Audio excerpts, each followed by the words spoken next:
काशी ज्ञान सिंहासन के सनातन गुरु परंपरा को अनंत प्रणिपात समर्पित करते हुए इस पवित्र चातुर्मास के उपलक्ष्य में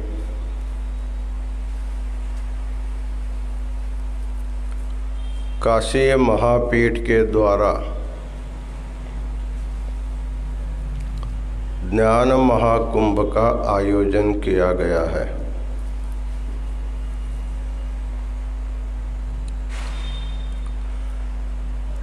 इस ज्ञान महाकुंभ में उपस्थित अनुष्ठान मूर्ति शटस्थल ब्रह्मा शंभुलिंग शिवाचार्य महाराज,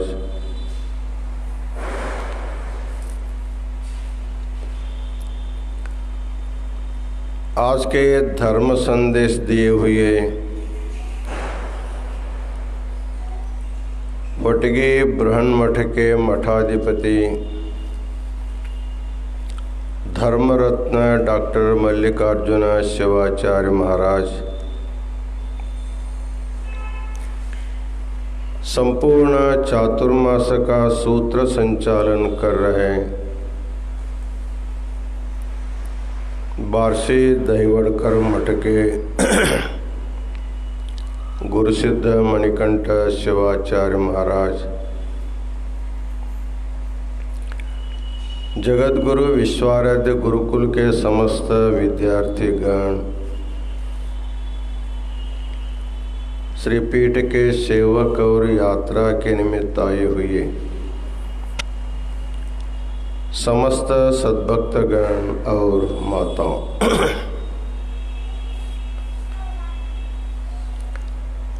इस पवित्र ज्ञान कुंभ के माध्यम से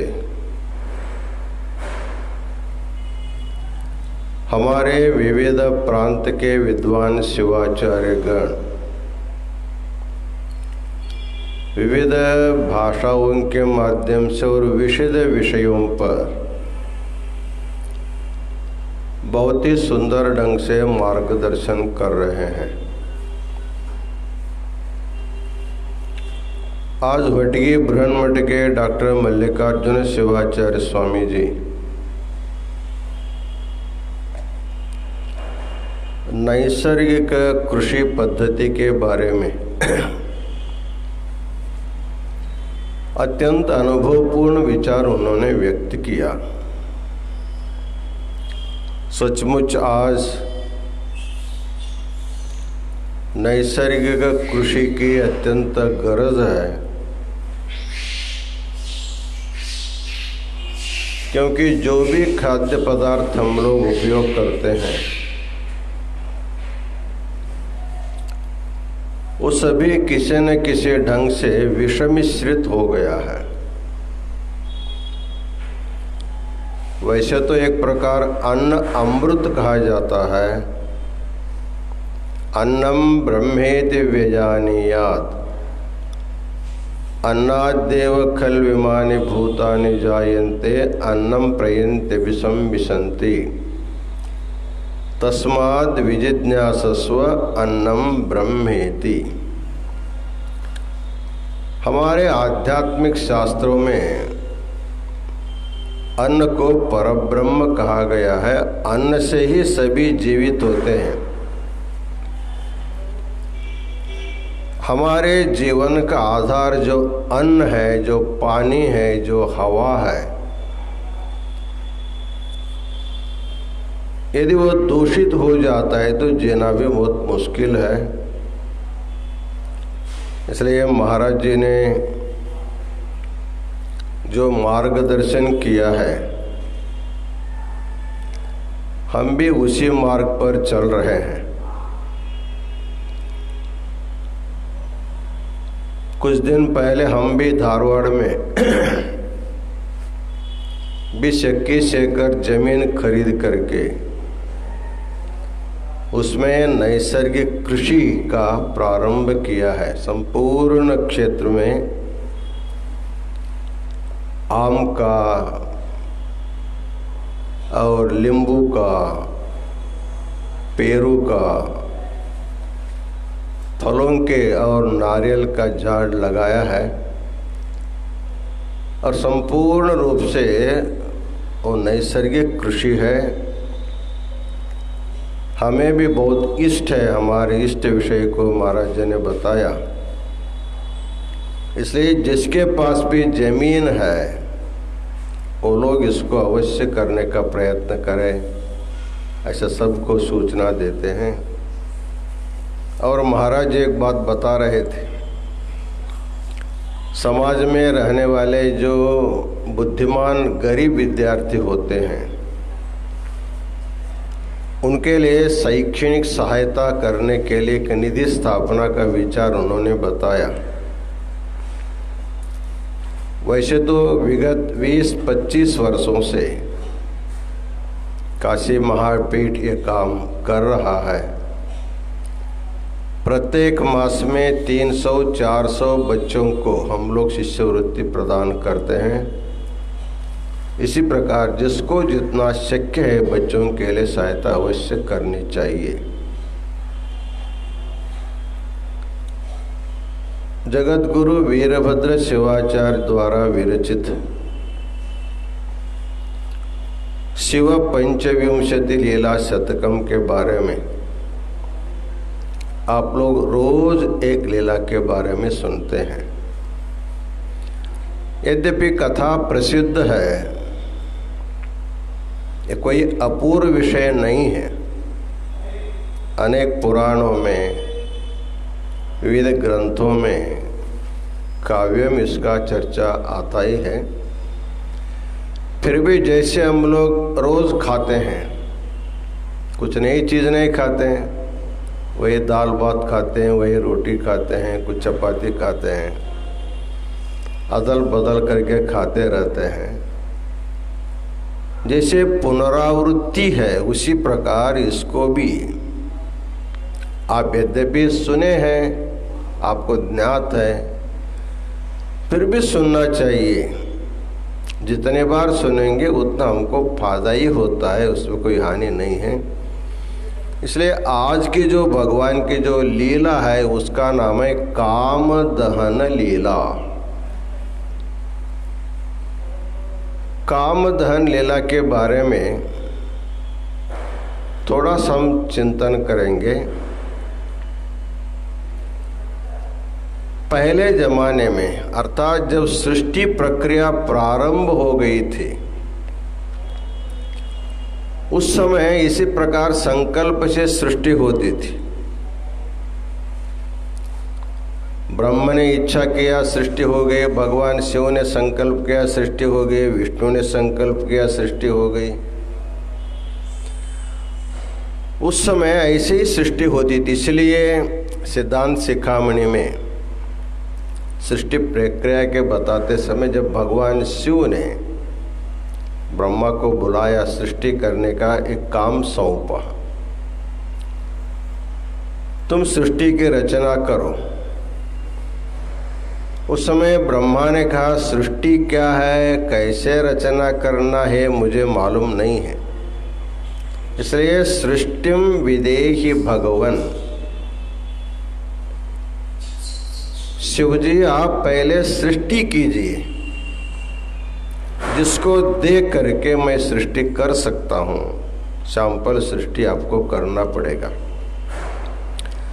भगवान शिव ने पहले उनको समझाया सृष्टि करना कैसे। फिर भी जब उसको समझ में नहीं आया, उस समय भगवान ने सृष्टि किया।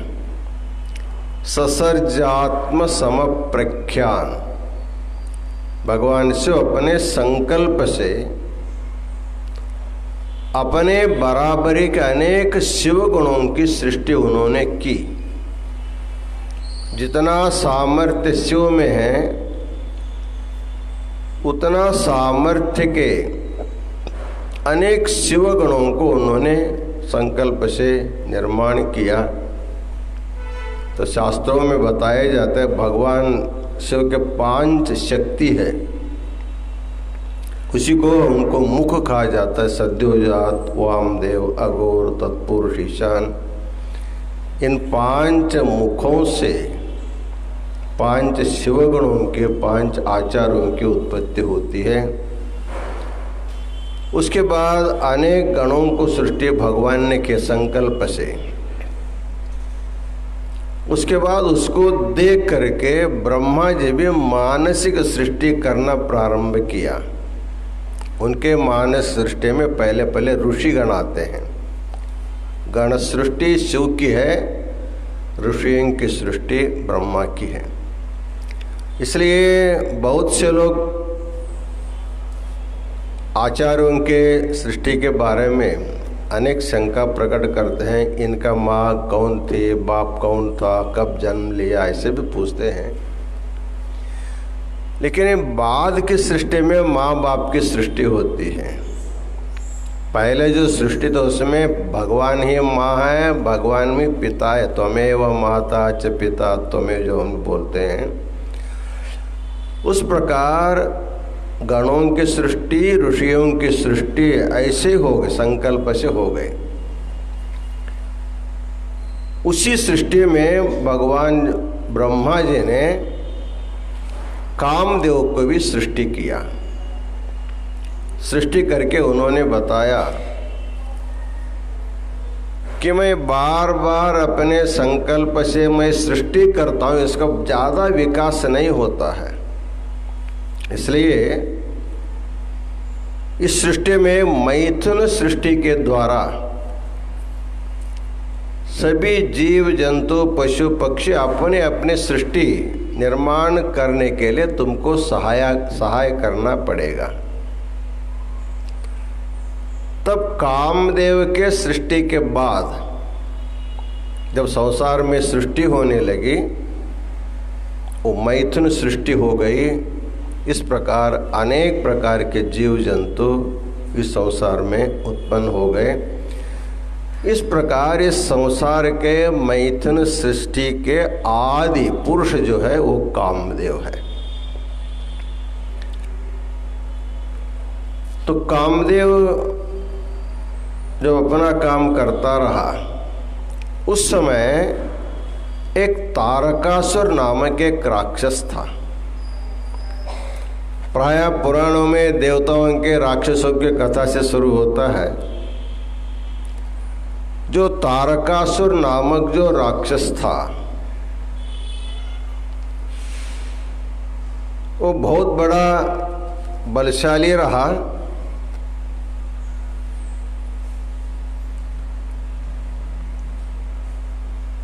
उन्होंने एक बार प्रायः राक्षस लोगों को अपने मरण नहीं होने का ही एक इच्छा रहती है, मेरा मृत्यु न हो और सबको मैं मार सकूं, ऐसी इच्छा होती है। उसी प्रकार एक बार तारकासुर जो है बहुत घोर तपश्चर्या करता है। ब्रह्मा का स्मरण करते हुए तपश्चर्या करता है। उस समय ब्रह्मा प्रसन्न होकर के उनसे पूछता है तुमको क्या वर चाहिए। जैसे सब लोग अमरत्व का वर चाहते, वैसे वो भी अमरत्व का ही वर मांगा। लेकिन भगवान ब्रह्मा ने कहा हम अभी तक वो अमरत्व का वरदान किसी को दिए नहीं और देंगे भी नहीं। तुम मरना चाहते हैं तो कैसे नहीं मरना चाहते, या मरना चाहते हो तो किसके द्वारा तुम मरना चाहोगे। उन्होंने बहुत अपना दिमाग दौड़ा करके विचार किया। भगवान शिव जो है अत्यंत विरक्त है, वैरागी है। ये हमेशा तपों में मग्न रहता है। इसलिए उन्होंने विचार किया भगवान शिव और पार्वती के रेतों रक्तों के द्वारा एक बालक का जन्म होना चाहिए, लेकिन वह बालक पार्वती के गर्भ से जन्म नहीं लेना चाहिए। आजकल जो बच्चों को लेने के लिए जैसे भाड़ा के माता को लेकर के बच्चों को जन्म देने की जो पद्धति आजकल हमको देखने को मिलता है, सुनने को मिलता है,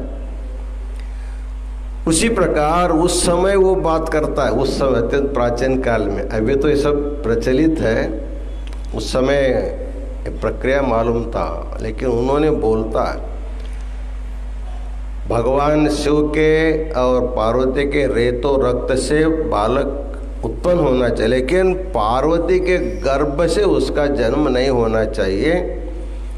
ऐसा बालक जिस दिन जन्म लेता है उसी दिन मेरे साथ युद्ध करके यदि मुझे मारेगा तब मेरा मृत्यु होना चाहिए, नहीं तो नहीं होना चाहिए। मतलब एकदम जो असंभव की बात है उन्होंने बता दिया। ब्रह्मा जी ने कहा तथास्तु, वैसे हो जाएगा। इधर दक्ष के सती पुत्री के रूप में जो सती भगवान शिव के साथ शादी की गई थी,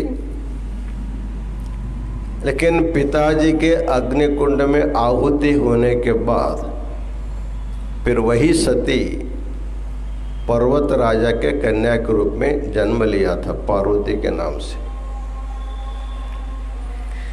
भगवान शिव जो है सती के वियोग से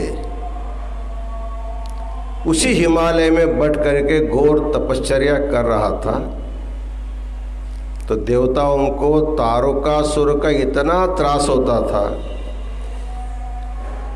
क्योंकि जिसको मृत्यु नहीं है इसे जब पक्का होने के बाद सबको तकलीफें देता है, वैसे सभी देवी देवताओं को इतना त्रास दिया तारकासुर, इतना त्रास दिया, उसे त्रस्त हो करके सभी देवी देवता भगवान ब्रह्मा जी के पास आकर के प्रार्थना करते हैं, भगवान ब्रह्मा जी आपने उनको वर दिया,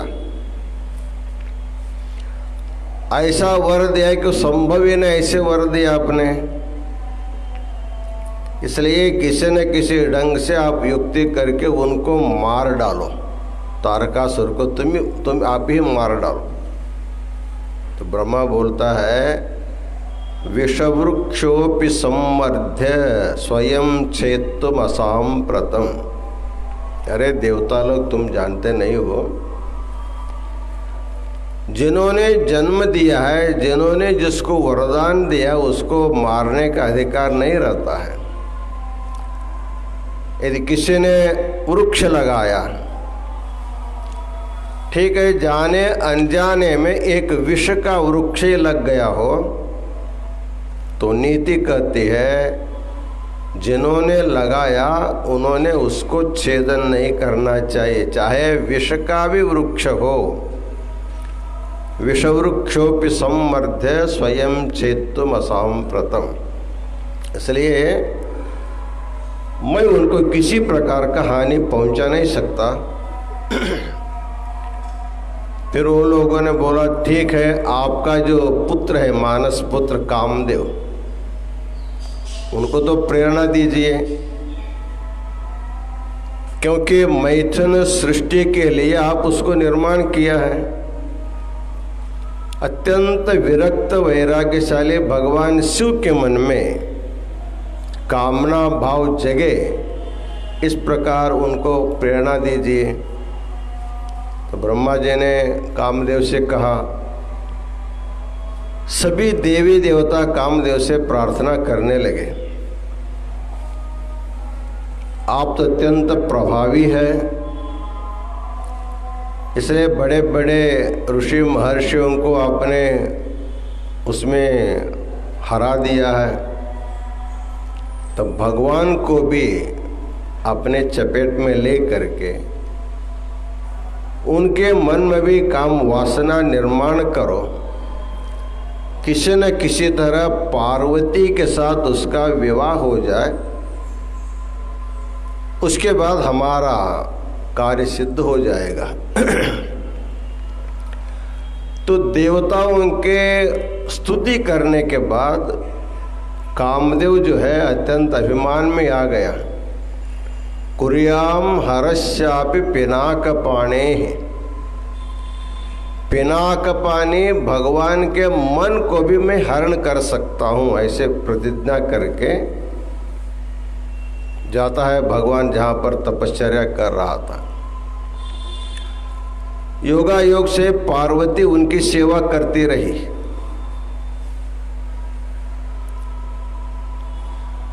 हिमालय महाराज ने नारद के कथनानुसार तुम्हारी लड़की की शादी भगवान शिव से ही होने वाली है, इसलिए पहले से तुम उनकी सेवा में लगाओ तो शादी होने में अच्छा हो जाएगा। तो नारद के आज्ञानुसार हिमालय राजा जा करके भगवान की सेवा में रखा था। भगवान शिव को पूछ करके रखा, आपकी सेवा में इसको रख लीजिए। भगवान शिव ने भी सहज रूप से स्वीकार भी किया।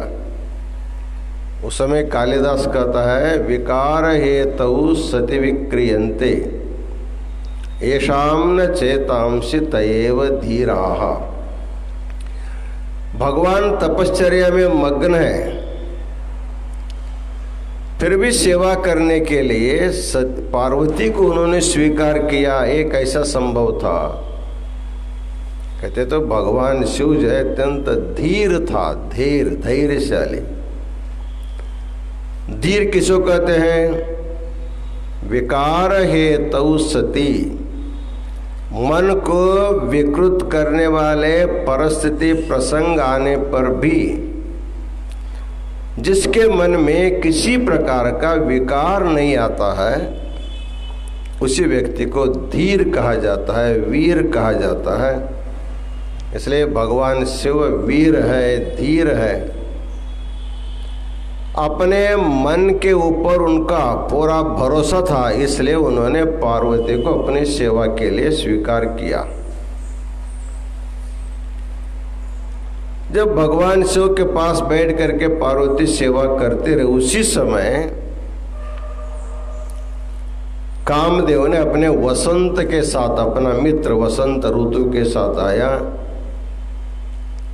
और एक आम के पेड़ से छिप करके खड़ा हो करके उन्होंने भगवान ध्यान मग्न भगवान शिव के ऊपर अपने काम बाणों का, पुष्प बाणों का वर्षाव करता है। जैसे भगवान शिव को काम बाणों का आघात होता है मन पर, हृदय पर, तब वो विचलित हो जाते हैं। तब उन्होंने सोचा, मैं युग युगों से बैठा हूं, फिर भी मेरे मन में किसी प्रकार का आज तक कोई विकार नहीं आया, लेकिन आज अकस्मात मेरे मन में जो विकृति आई, विकार जो आए, मेरे मन की जो चंचलता हो गई, इसका कारण क्या हो सकता है?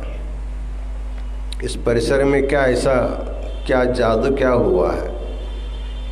भगवान अपने ज्ञान दृष्टि से देखा, वहीं थोड़े दूर में कामदेव जो है वृक्ष के छिप करके खड़ा होकर के बाण छोड़ता रहा। इस दुख को भगवान ने देखा तो उनके मन में क्रोध जग गया। तब अपने तीसरा नेत्र खोल करके उनको भस्म करने का जब संकल्प किया, उस समय कालिदास लिखते हैं, क्रोधम प्रभो संहर संहरेति यावत गिरह के मरुताम चरंती तावत्स अग्निर्भवनेत्र जन्मा भस्मावशेषम मदनम चकार। जैसे भगवान शिव क्रुद्ध होकर के अपना तीसरा नेत्र खोला,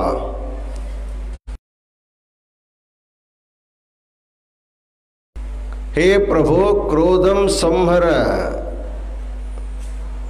आप क्रोध को आप थोड़ा सा कंट्रोल कीजिए, लोक कल्याण के लिए काम हो रहा है, आप उसमें विघ्न मत डाले करके वो बोलते बोलते तब तक जो है भवनेत्र जन्मा अग्नि भस्मावशेषम चकार।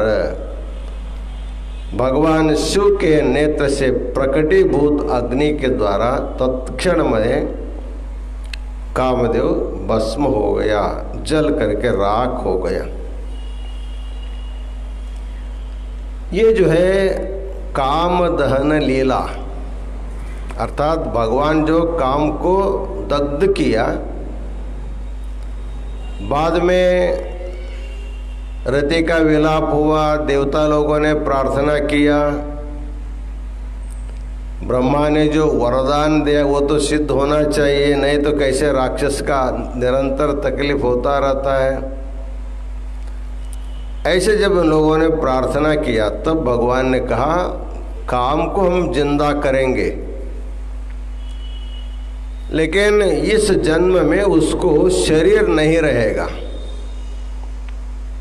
वो सूक्ष्म शरीर से रहेंगे, किसी को दिखाई नहीं देंगे, लेकिन सब में उसका प्रवेश हो जाएगा। उसी उसका नाम मनसिजहा। मन में अपने अपने उम्र के हिसाब से अपने मन में वो प्रकट हो जाता है, मनसिजहा।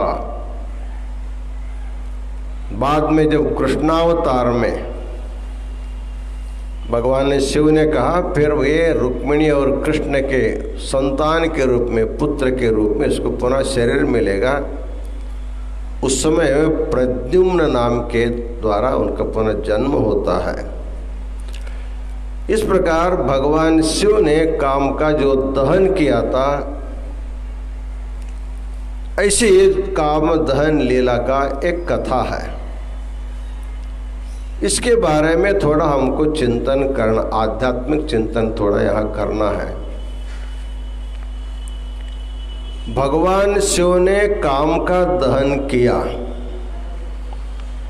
इसका अर्थ होता है जो साधक अपने मनोवृत्ति को काम विकार से मुक्त रखने के लिए हमको भी भगवान शिव का ही ध्यान करना चाहिए, उन्हीं का नाम जप करना चाहिए।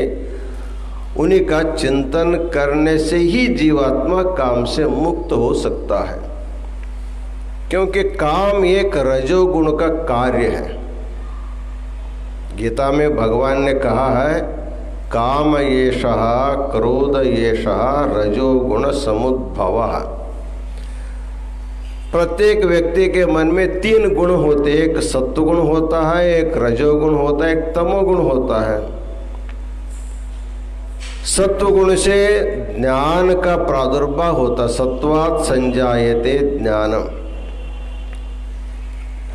और राग के द्वारा, रजोगुण के द्वारा एक काम क्रोध आदि भावनाएं निर्माण हो जाती है।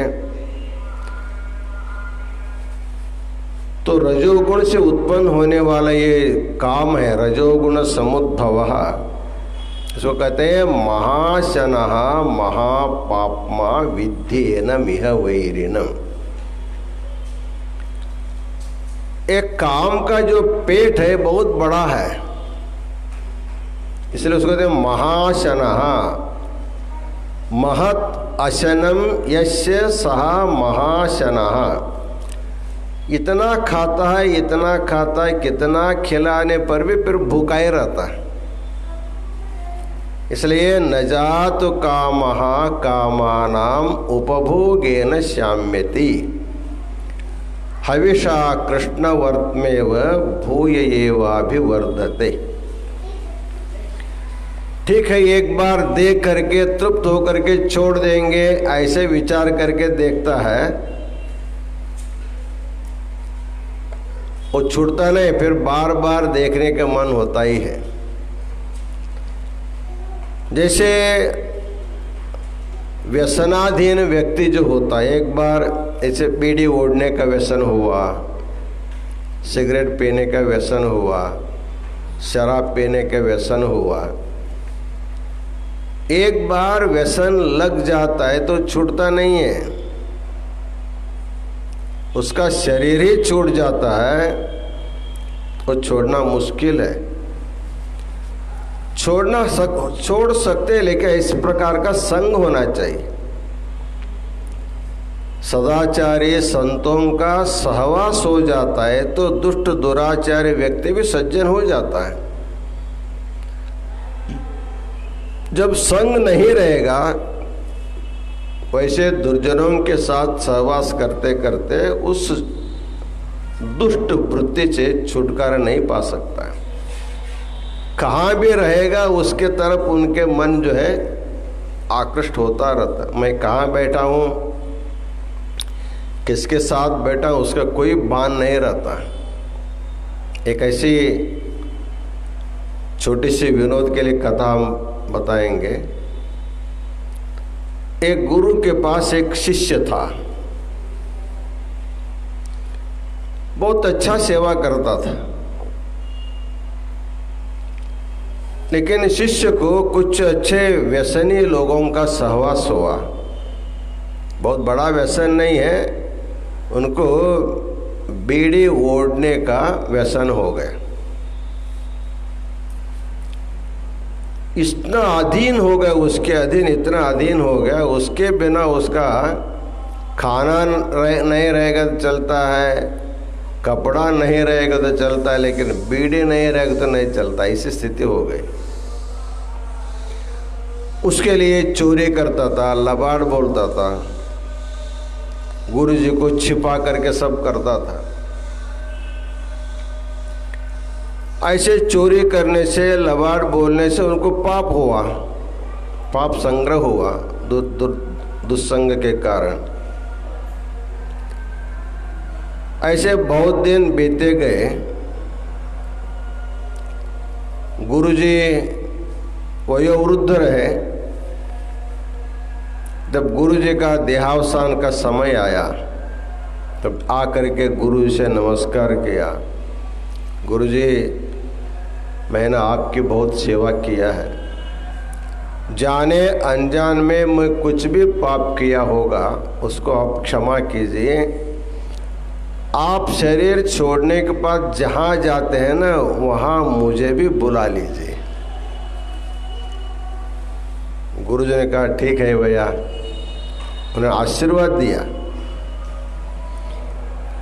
कि मेरे शरीर छूटने के बाद जो गति मुझे होती है वह गति मेरे शिष्य को भी होना चाहिए। संकल्प करके आशीर्वाद दिया।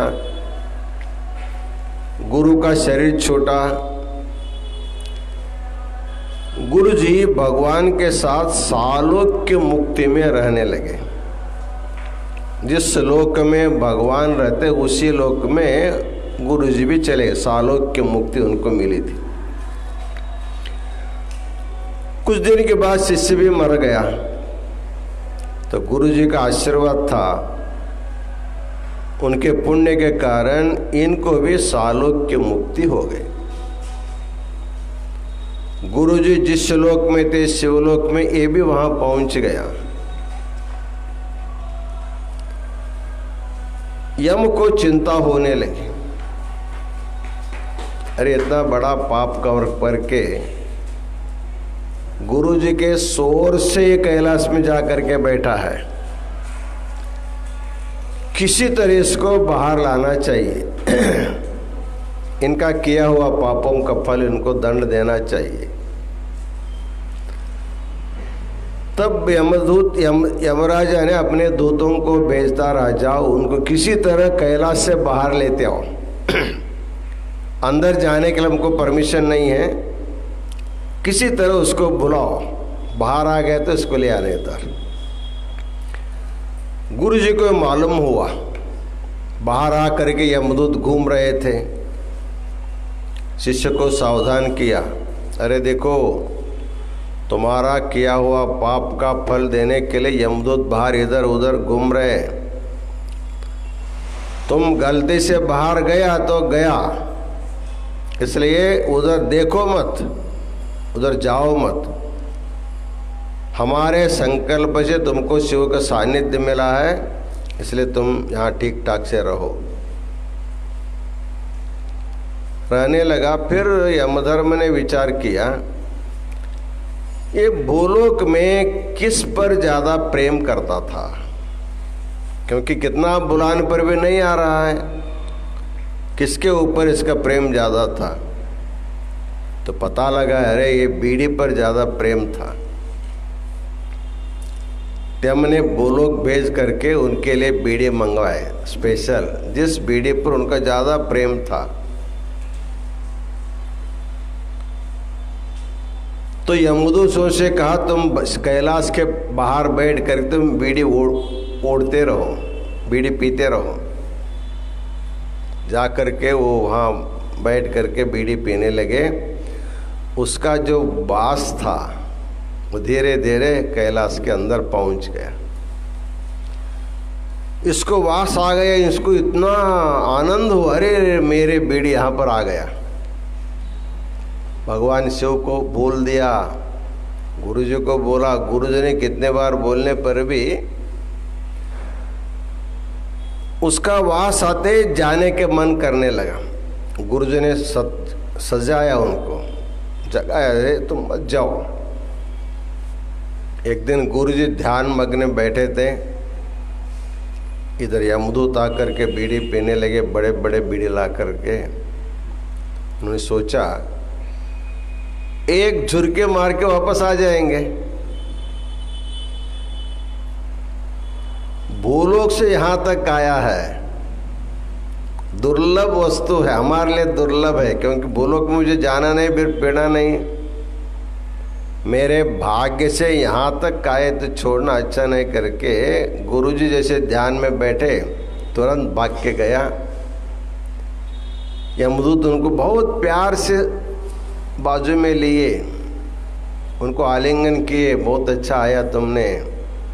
उनको इतना लंबा चौड़ा बीड़ी दिया हाथ में, और जैसे वो इतना मग्न हो गए पीते समय, वो कैलाश में रहने पर भी उतना आनंद नहीं हुआ था, उतना आनंद वहाँ होने लगा।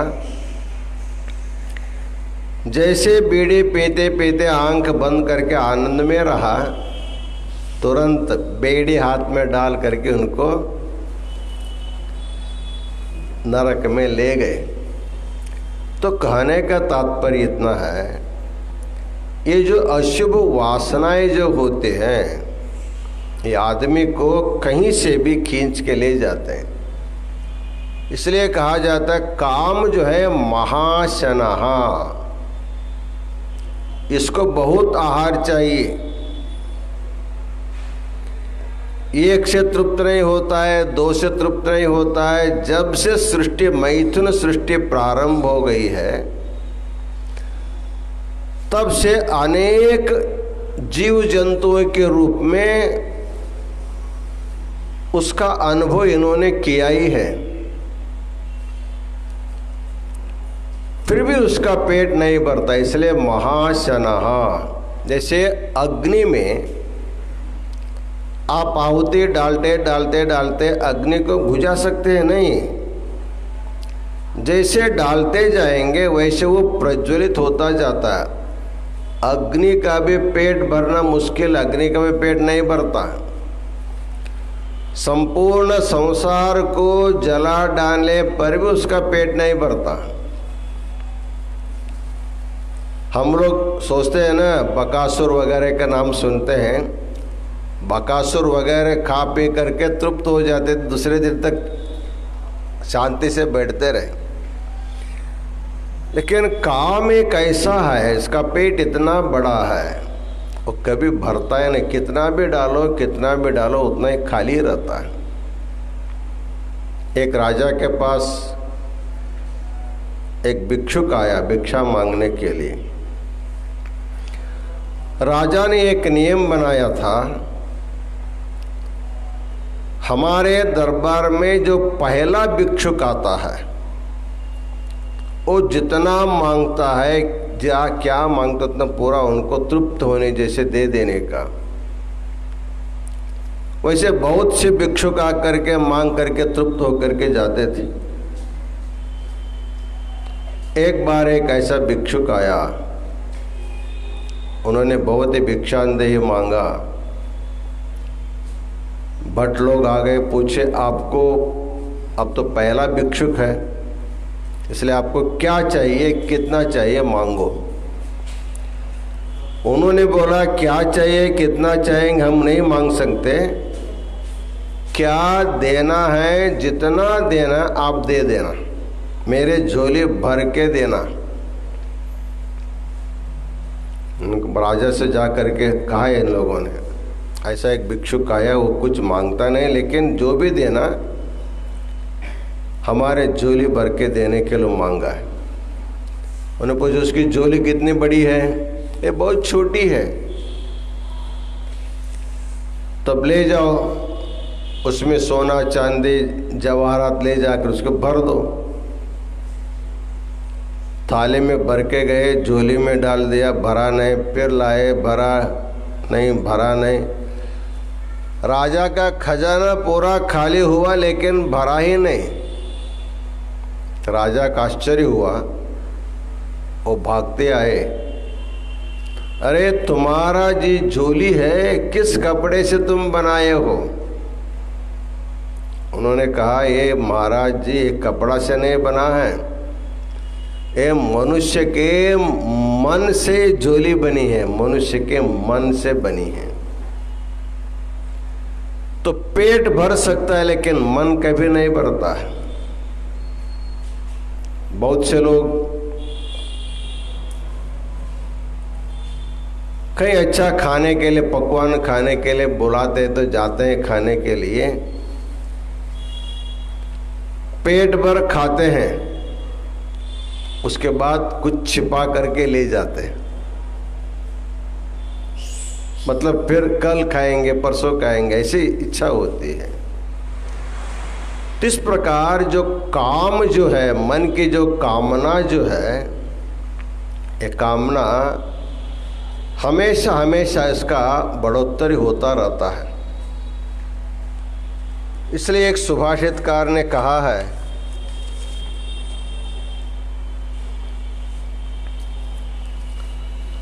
भोगान भुक्ता वयमेव भुक्ताः, तपोन तप्तम वयमेव तप्ताः, कालो न यातो वयमेव याताः, तृष्णान जीर्णा वयमेव जीर्णाः। कहते हैं भोगान भुक्ता वयमेव भुक्ताः। वासना के कारण मनुष्य भोग भोगता है, शब्द स्पर्श रूप रस गंध आदि विषयों का भोग करता है। कहते हैं मैंने विषयों का भोग तो नहीं किया, लेकिन विषय ही मुझे भोग दिए, अर्थात विषयों के द्वारा मैं ही भुक्त हो गया, लेकिन मैं विषयों का भोग नहीं किया। ये बहुत सच्ची बात बता रहे हैं।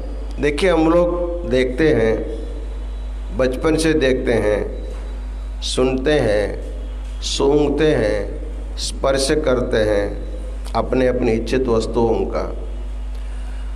तो देखते देखते देखते देखते हमारे आंखें जो है देखना बंद कर देते हैं, दिखाई देना कम हो जाता है।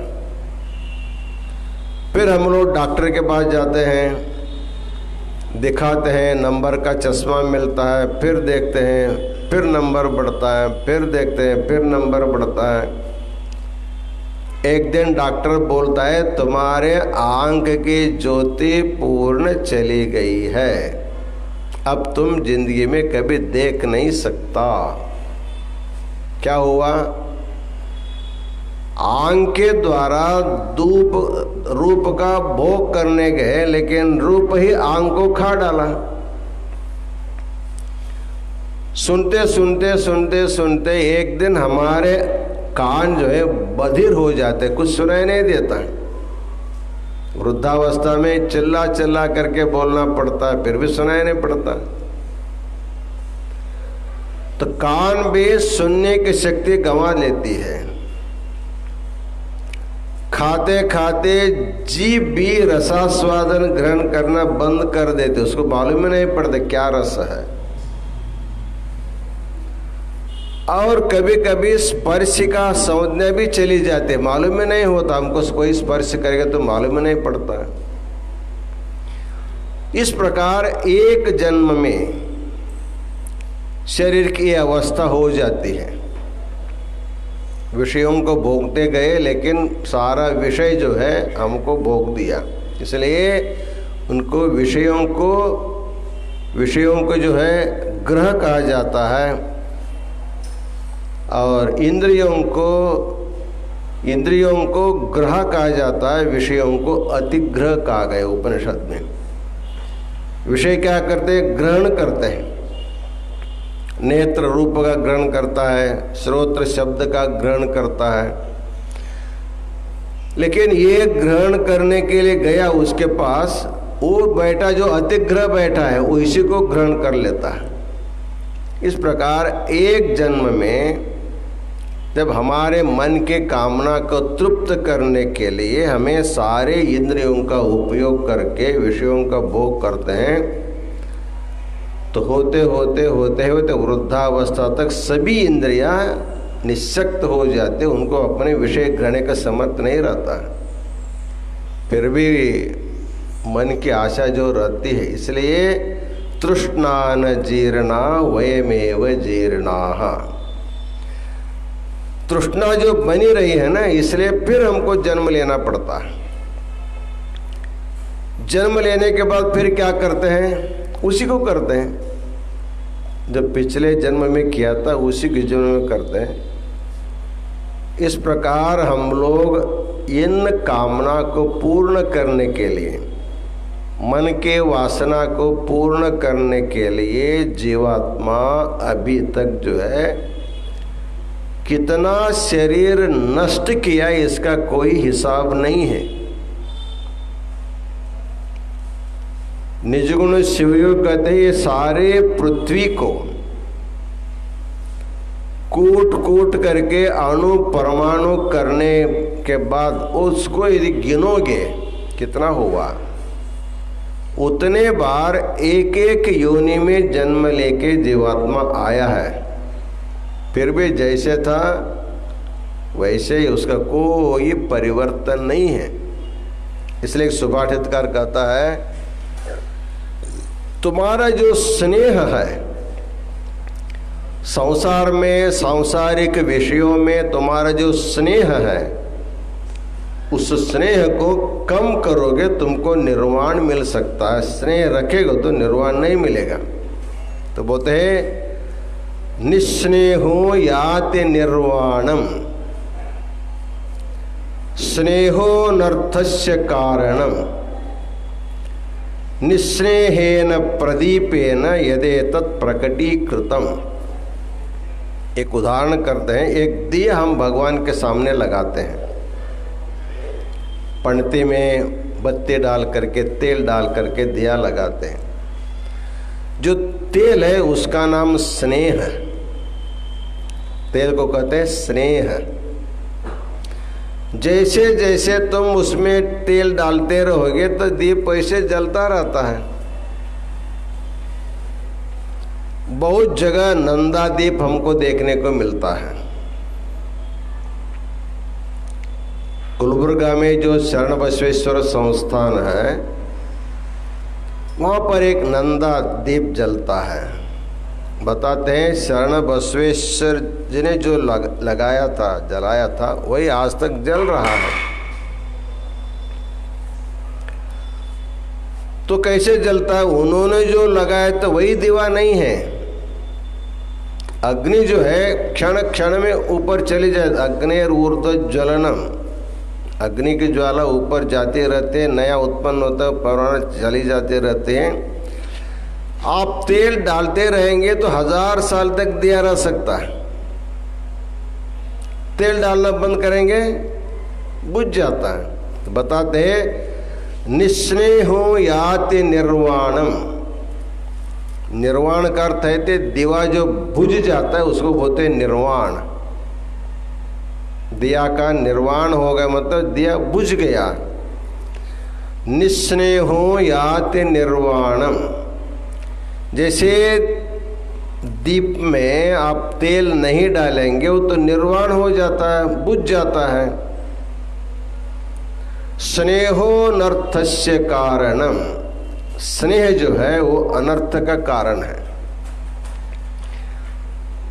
इसलिए कहते हैं निस्नेहेन प्रदीपेन यदेतत् प्रकटीकृतम।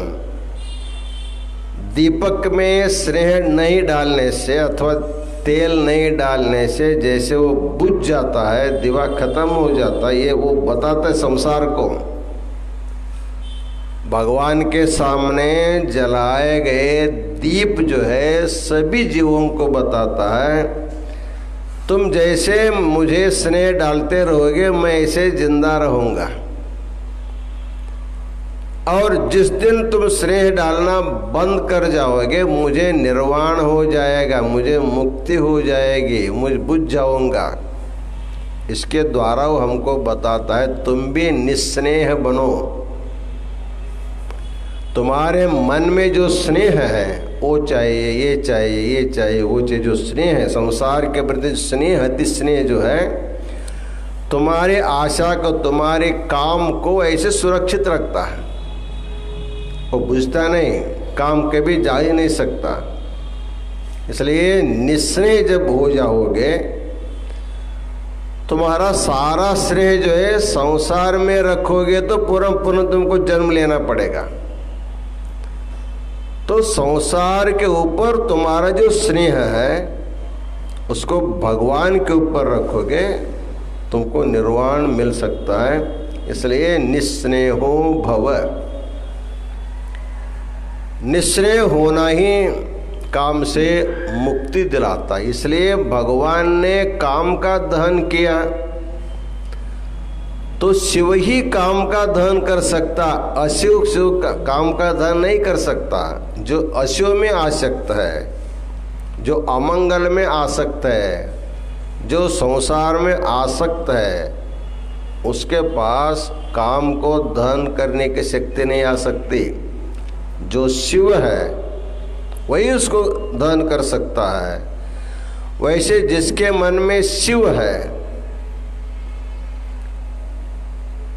जिसके मन में शिव की भक्ति है, जिसके वाणी हमेशा शिव का ही स्तोत्र करता है, जिसके हाथ हमेशा शिव का ही पूजा करता है, जिसका मन हमेशा शिव का ही चिंतन करता है, ऐसे जो शिव ध्यान करता हुआ स्वयं शिव स्वरूप हो जाता है। कीटो भ्रमर ध्यानेन भ्रमरो भवति ध्रुवम, मानव शिवयोगेन शिवो भवति निश्चयम। जैसे भ्रमर कीट जो है भ्रमर का ध्यान करता हुआ जैसे भ्रमर बन जाता है, वैसे मानव भी शिव का ध्यान करता हुआ, शिव का चिंतन करता हुआ शिव स्वरूप बन जाता है। जब साधक शिव बन जाता है उसको काम का विकार उसको बाधा नहीं कर सकता है। इसलिए काम दहन लीला के द्वारा भगवान ने संसार को संदेश दिया है, तुम इन वासनाओं से मुक्त होना चाहते हो तो संसार का स्नेह धीरे धीरे धीरे धीरे कम करो। तो स्नेह कहाँ रखना है? तो मेरे ऊपर रखो। जो काम दहन किया है, जो कामारी है, जो काम को जला सकता है, इसे मेरे ऊपर तुम भक्ति रखो तो शिव ध्यान के द्वारा तुम्हारा काम चिंतन मिट जाएगा। इस तरह से भगवान शिव ने काम दहन लीला के द्वारा अनेक जन्मों में काम से त्रस्त जीवों को, काम तो तृप्ति देने वाला नहीं है, वो तो महाशन है, उसका पेट कोई भरा नहीं, भर भी नहीं सकता। युग युग बीतने पर भी, कल्प कल्प बीतने पर भी तुम जैसे रहोगे वैसे रहोगे, तुम्हारे परिवर्तन आना होगा। तो शिव भक्ति सबसे श्रेष्ठ मार्ग है। इसलिए भगवान शिव भक्ति करके, शिव चिंतन करते हुए हम इस वासना से, काम से मुक्त हो सकते हैं। इसी संदेश को देने के लिए भगवान शिव ने काम दहन लीला का आविष्कार किया है। इन्हीं वचनों के साथ आज का आशीर्वाद।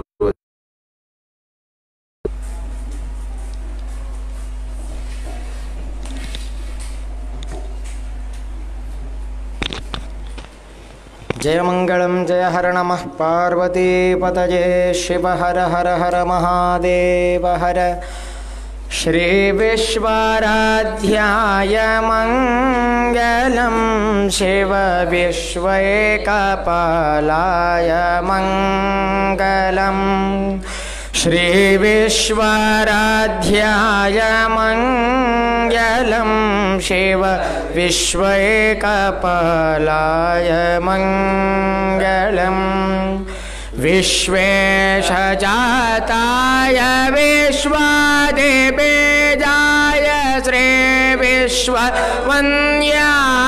मंगलम शिव विश्व एकपालाय मंगलम चरवृन्दवन्द्याय मंगलम वरचरणेति बोधाय मंगलम गुरुरूपधाराय गुरुराजराजाय परिभूत देहाय मंगलम शिव विश्व एकपालाय मंगलम भवमोदभङ्गाय मंगलम शिव शिवलिंगसंगाय मंगलम भवमङ्गलांगाय शिवपिङ्गचूडाय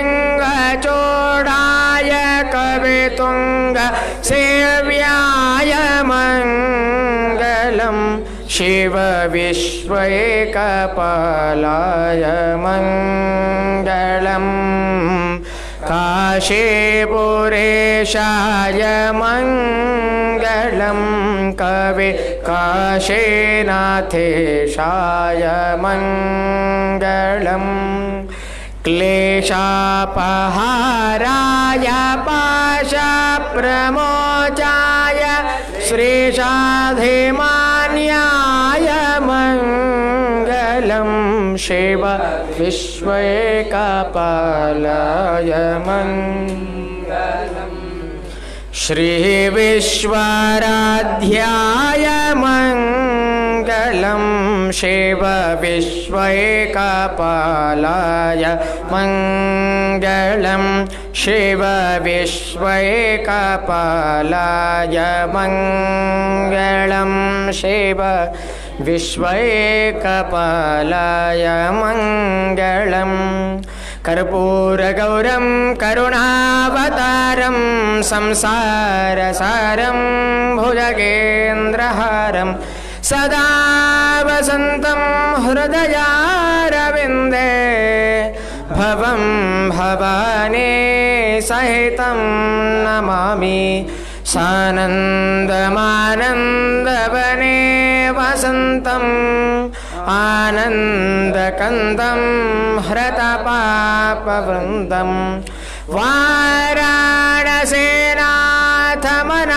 वाराणसीनाथमनाथनाथं श्रीविश्वनाथं शरणं प्रपद्ये श्रीविश्वनाथं शरणं प्रपद्ये विश्वेशलिङ्गसम्भूतं विश्वविद्याविबोधकं विश्ववन्द्यं सदा वन्दे विश्वाराध्यं जगद्गुरुं विश्वाराध्यं जगद्गुरुं हर नमः पार्वते पतये शिव हर हर हर महादेव हर श्रीमद्गुरु पंचाचार्य महाराज की काशी विशालाक्षी अन्नपूर्णा समेत विश्वनाथ भगवान की जगद्गुरु विश्वाराध्य शिवाचार्य महाराज के जगद्गुरु विश्वेश्वर शिवाचार्य महाराज के जगद्गुरु चंद्रशेखर शिवाचार्य महाराज के समस्त साधु संत महाराजों के जय मानव धर्म के मानव धर्म के धर्म सिंधले विश्व के धर्म सिंधले विश्व के वंदे स्वराज्यम वंदे जय मंगल मंगलम जय हर नमः पार्वती पतये शिव हर हर महादेव हर हर ओम सहस्रशीर्षा पुरुषः सहस्राक्षः सहस्रपात् प्रभुविं विश्वतो ऋत्वा अत्यतिष्ठदशाङ्गुलं पुरुष एवेदं सर्वं यद्भूतं यच्छमव्यं उदाहृतत्वशेषानः यदन्येनातिरोहति एतावानस्य महिमा अथो जायपुंसपूरुषः आदोश्च विश्वाभूतानि त्रिपादस्यां कृतं दिवे त्रिपादो